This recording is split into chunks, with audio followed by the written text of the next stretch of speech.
Okay. मैं screen पे क्यों नहीं दिख पा रहा हूँ? छोटे स्क्रीन पे मैं दिख पा रहा हूँ, पूरी फुल स्क्रीन पे मैं अपने आप को देखना चाहूँगा। ऊपर ऊपर क्लिक कर दूँ? म्यूट का ऑप्शन हमारा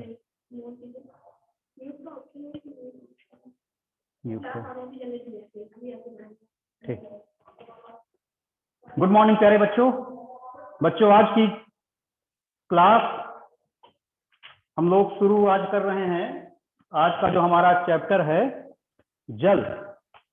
तो आज हम लोग जल की आवश्यकता और उसके उपयोग तथा स्रोतों के बारे में और उपलब्धता के बारे में, इन सब विषय पे आज हम लोग बात करेंगे, चर्चा करेंगे। कुछ बच्चे जुड़ गए हैं और भी आगे धीरे धीरे जुड़ रहे हैं। और लवदीप सुन पा रहा होगा, उसका वीडियो तो दिख रहा है, आवाज रिस्पॉन्स वहां से नहीं मिल पा रहा है। Yes sir. जो जल है वो महत्वपूर्ण प्राकृतिक संसाधन है। हमें जीवन के लिए क्या चीजों की आवश्यकता होती है? 3 महत्वपूर्ण चीजें हैं जीवित रहने के लिए। तो पहली जो चीज है वो क्या है? एक तो हो गया हवा, वायु, जल और भोजन। इनके बिना हम लोग जीवित नहीं रह सकते, जिंदा नहीं रह सकते। तो जो जल है एक महत्वपूर्ण प्राकृतिक संसाधन, इसके बिना जीवन की कल्पना नहीं की जा सकती। और आप लोग देखते ही हैं कि दैनिक दिनचर्या में जब सुबह से लेकर, है ना, और पूरे दिन भर किस प्रकार से हम पानी का उपयोग करते हैं, किस प्रकार से हमें जल की आवश्यकता बनी रहती है। जल के स्रोतों से आप लोग भली भांति परिचित हैं। पिछली कक्षाओं में भी जल के स्रोतों के बारे में जान चुके हैं कि जल के स्रोत कौन कौन से हैं। तो पानी जो है हमें मुख्य रूप से वर्षा से प्राप्त होता है, बारिश से पानी हमें मिलता है। इसके अलावा भी और बहुत सारे जो जल स्रोत हैं जो वर्षा के द्वारा ही पूर्ण होते हैं। जैसे क्या हो गया, नदियां हमारी हो गई, तालाब हो गए, कुएं हो गए, है ना, ट्यूबवेल से भी पानी हमें मिलता है। लेकिन इन सब का जो आधार है वो है वर्षा का जल। यदि वर्षा नहीं होगी तो सारी चीजें सूख जाएंगी। पानी नहीं बरसेगा तो कुएं भी सूख जाएंगे, है ना, ट्यूबवेल भी हमारा पानी देना बंद कर देगा, तालाब भी सूख जाएंगे। तो इस तरह से जो मुख्य स्रोत है वह वर्षा जल। पृथ्वी पर बच्चों जल की उपलब्धता, कितने प्रतिशत पानी पृथ्वी पर उपलब्ध है, तो हम लोग पिछली कक्षाओं में भी हो सकता है जाने हो। तो पृथ्वी पर जो जल है वह है 97% पानी है। 71, हाँ, जल के बारे में चलिए पाई चार्ट के द्वारा देखते हैं। स्थल मंडल और जल मंडल में 29% हमारी क्या है? जमीन है, और 71% जल है। तो इसको ब्लैक बोर्ड पे देखेंगे। पृथ्वी में 29% भाग जो है कहे का है? स्थल का, स्थल मंडल है। और 71% जो है वो क्या है? जल है। बच्चों इतनी ज्यादा जल की मात्रा होने के बावजूद जो उपयोगी जल है वो बहुत कम पृथ्वी पर उपलब्ध है। जो उपयोगी जल की मात्रा है वो मात्र 1% ही हमारे लिए उपयोगी है। अब बाकी जल महासागरों में है जो कि खारा है और हमारे किसी काम का नहीं है। ये लीजिए, जो उपयोगी जल है बहुत कम उसकी मात्रा है। उपयोगी जल जो है वो 1% जो है कुएं में है, नदियों में है और भूमिगत है। 2% कहां पर है?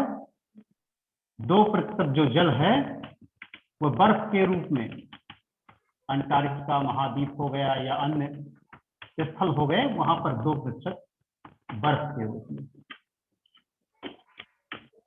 ये उपयोगी जल हो गया 1%। शेष जो 97% जल है वो कहाँ है? सागर और महासागरों में।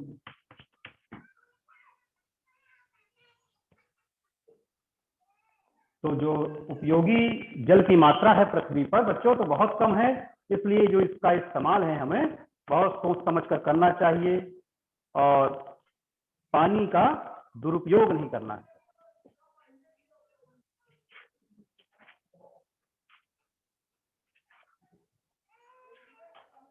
आगे हम लोग जानते हैं जल चक्र। जल चक्र के बारे में, जल चक्र क्या है? तो बच्चों नदियों का, तालाबों का, सागरों का और महासागरों का पानी और भूमिगत जल भी, साथ साथ पेड़ पौधों के द्वारा भी वाष्पित होने वाला जल, ये सब सूर्य की गर्मी से धीरे धीरे गर्म होकर और भाप बनकर ऊपर धीरे धीरे उठता रहता है। और यह भाप क्या है? धीरे धीरे इकट्ठा होती रहती है और ठंडी होकर यह भाप वर्षा के रूप में हमें संघनित होकर ये बादल वर्षा कराते हैं। जब भाप ठंडी हो गई, संघनित हो गई, तब फिर यही जो भाप इकट्ठा हुई जिससे बादल बने, यही फिर जगह जगह वर्षा के रूप में इसी से हमें पानी की प्राप्ति होती है, जल प्राप्त होता है।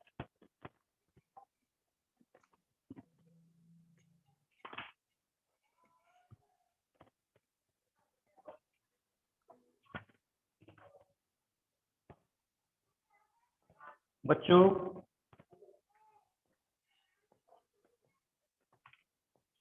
जो सागर का पानी है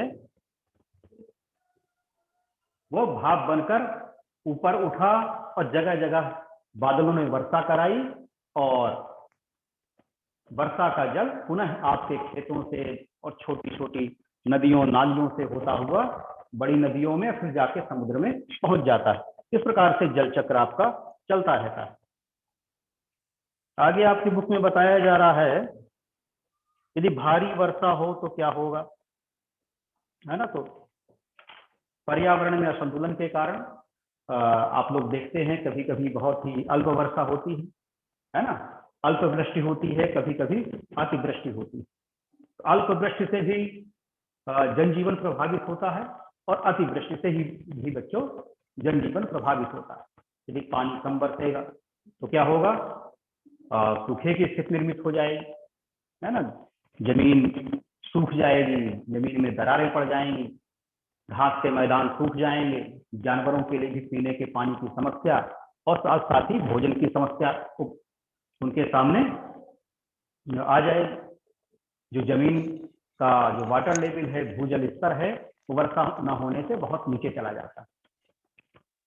तो इस तरह से जो अल्प वृष्टि होगी उससे भी जनजीवन प्रभावित होता है हमारा, और यदि अतिवृष्टि होती है तो उससे भी, अतिवृष्टि बहुत ज्यादा पानी यदि बरस गया तो उससे क्या होगा? हमारी फसलें सब खराब हो जाएंगी, जो हमारे खेत हैं, खलिहान हैं, सब डूब जाएंगे पानी में, जगह जगह पानी ही पानी हो जाएगा, घर मकान भी पानी में डूब जाते हैं। इस तरह से अतिवृष्टि से भी बच्चों हानि है। यदि पर्यावरण हमारा संतुलित रहा तो इस प्रकार की समस्याएं नहीं होती, लेकिन वर्तमान समय में जैसा कि हम लोग देख रहे हैं पेड़ पौधों की अंधाधुंध कटाई चालू है, और जगह जगह जंगलों को काटकर फैक्ट्रियां स्थापित कर दी गई हैं, जंगलों को काटकर बांध बना दिए गए हैं, रेलवे लाइन बना दी गई है, खेत बना दिए गए हैं, मकान बना दिए गए हैं। तो धीरे धीरे जंगल कम हो रहे हैं, जिसके कारण से पर्यावरण हमारा असंतुलित हो रहा है और ये अतिवृष्टि और अल्पवृष्टि जैसी समस्याएं पर्यावरण असंतुलन की ही देन है। तो पर्यावरण को जो सबसे ज्यादा प्रभावित किया है बच्चों, वह मानव ने ही किया। अन्य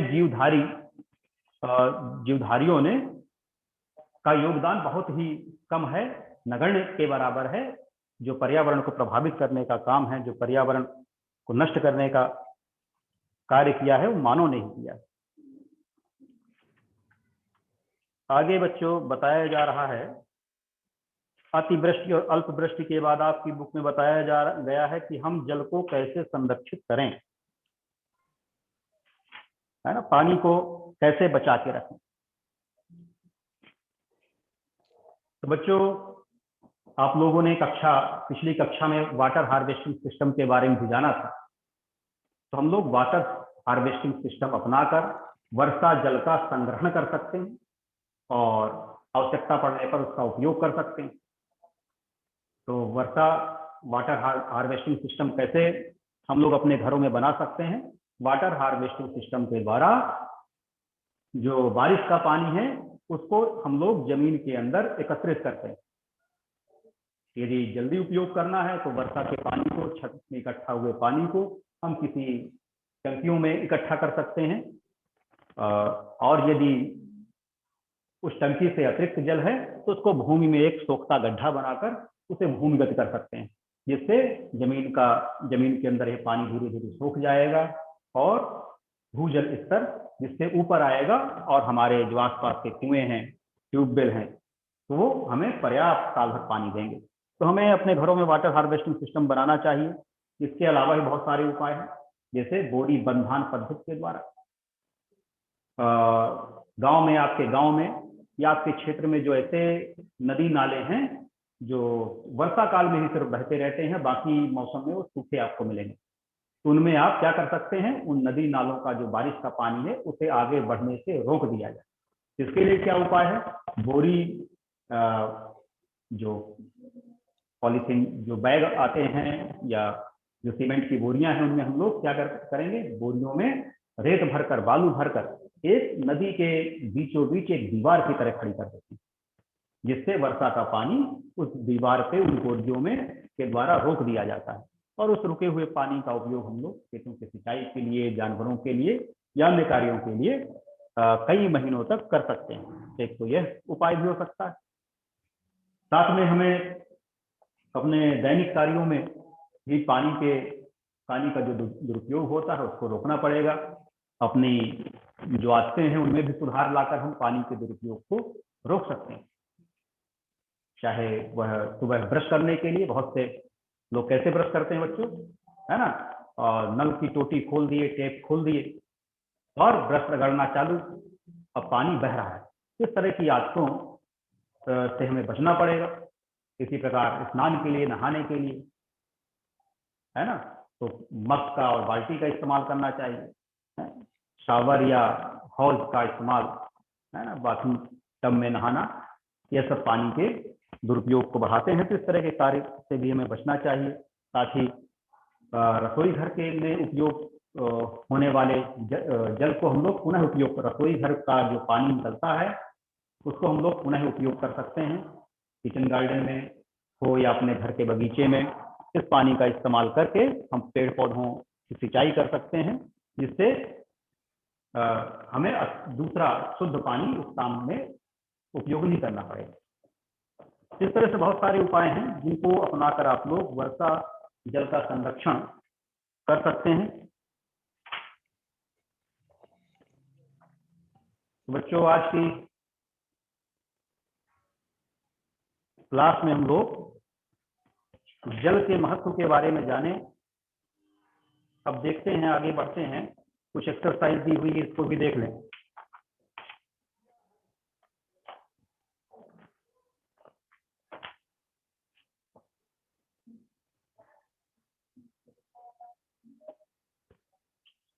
पेज नंबर 145 में हम लोग पहुंच चुके हैं। तो देखेंगे इसमें क्या एक्सरसाइज दी हुई है।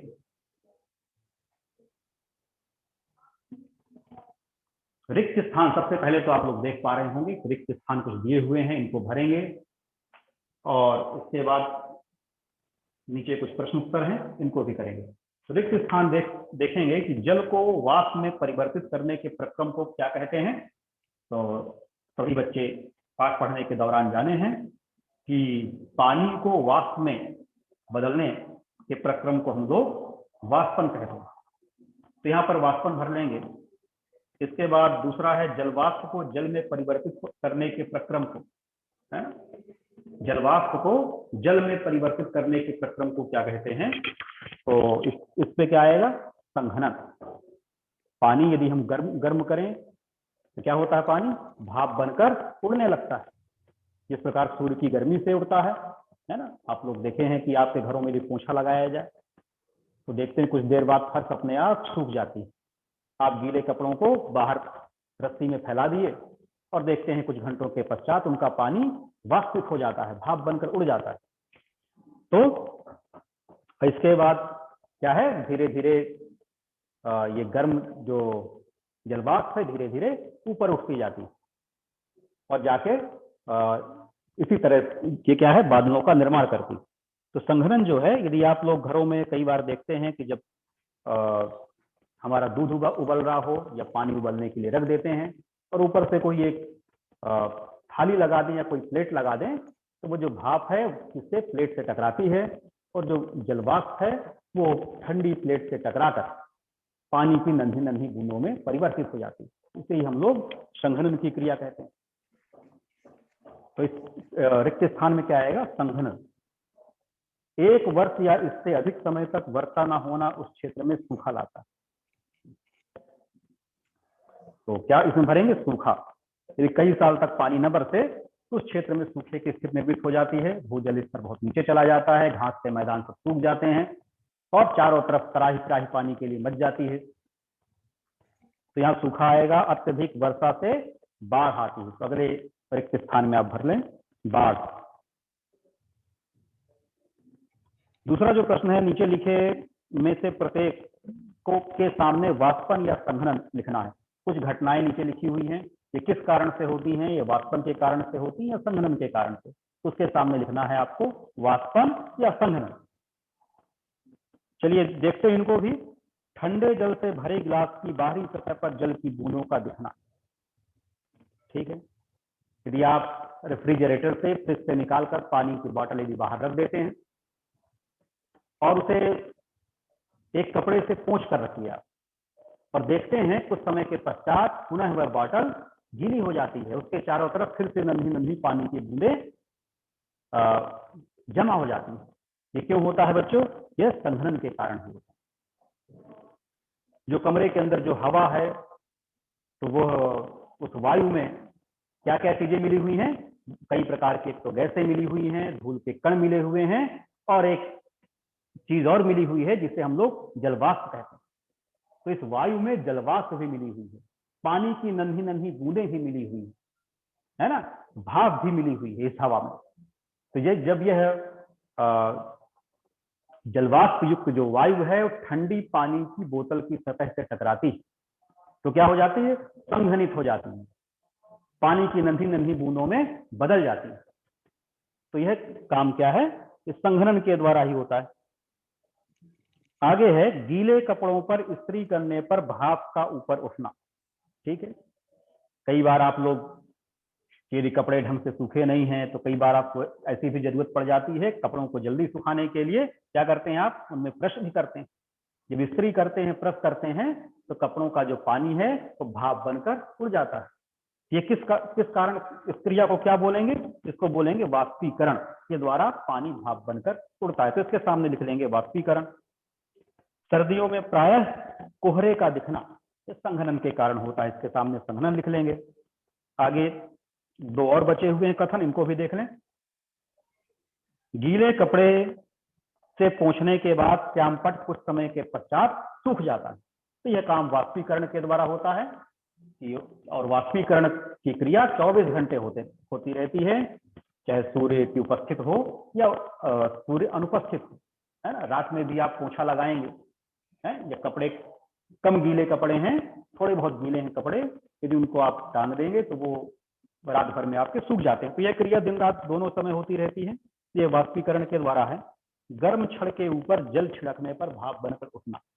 तो यदि किसी लोहे की गर्म सरिया के ऊपर, गर्म छड़ के ऊपर यदि पानी डालते हैं, या फिर आप लोग घर पे देख सकते हैं रोटी बनाने के पश्चात यदि आपकी माँ ने गर्म तवा एक किनारे रख दिया है और उसके ऊपर गलती से पानी की कुछ बूंदें पड़ गई तो भाप बनकर वह उड़ जाती है। ये सब क्रियाएं वाष्पीकरण के द्वारा होती हैं, इसके सामने लिख लेंगे वाष्पीकरण। इस तरह से बच्चों हम लोगों ने इस पाठ को पढ़ा, कुछ इसकी एक्सरसाइज किए, बाकी काम हम लोग अगले दिन करेंगे। तो आज के लिए इतना ही, और एक बच्चा ही आज जुड़ पाया है।